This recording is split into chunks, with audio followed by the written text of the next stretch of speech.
Bollywood veteran actor and member of Parliament Vinod Khanna on Thursday passed away due to advanced bladder carcinoma.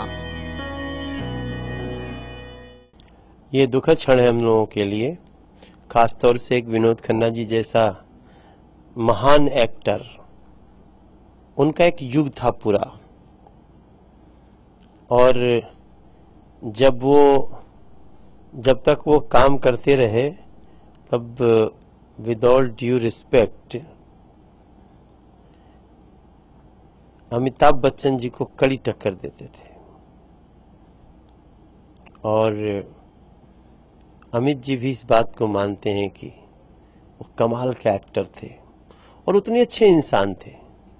जब हम लोग film में गए हैं तो जो लोग उनके साथ काम करते थे, क्योंकि जो टेक्नीशियंस होते हैं, कैमरामैन होते हैं, लाइट्समैन होते हैं, वो लोग तो सबके साथ काम करते रहते हैं।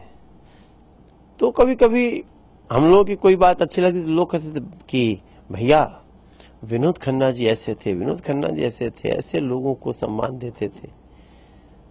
तो वो विनोद खन्ना जी अब नहीं है, ऐसा सोच करके मुझे अजीब सा लग रहा है।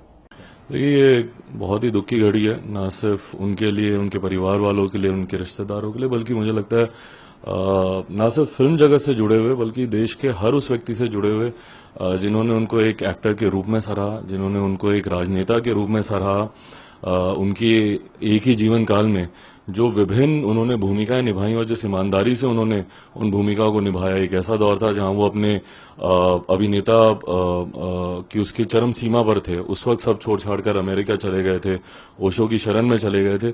बहुत कम ऐसे लोग होते हैं जो कि इतनी ऊंचाइयां हासिल करने के बाद उनके अंदर वो क्षमता हो कि उन सारी चीजों को का त्याग कर अध्यात्म की तरफ वो चले जाएं। तो मुझे लगता है कि उन्होंने एक ही जीवन में जो अलग अलग भूमिकाएं निभाई, अध्यात्म से लेकर ग्लैमर वर्ल्ड की चरम सीमा तक जाना और उसके बाद राजनीति के क्षेत्र में आकर राजनीति में भी एक बड़ा मुकाम हासिल करना, लगातार निरंतर एक्टर्स को हम लोगों ने देखा है कि अगर वो राजनीति में आते हैं तो एक बार सांसद बनने के बाद कहीं ना कहीं उनका मोह से भंग हो जाता है, पर निरंतर अगर मेरी जानकारी सही है 3 दिन 4 बार शायद वो सांसद बने।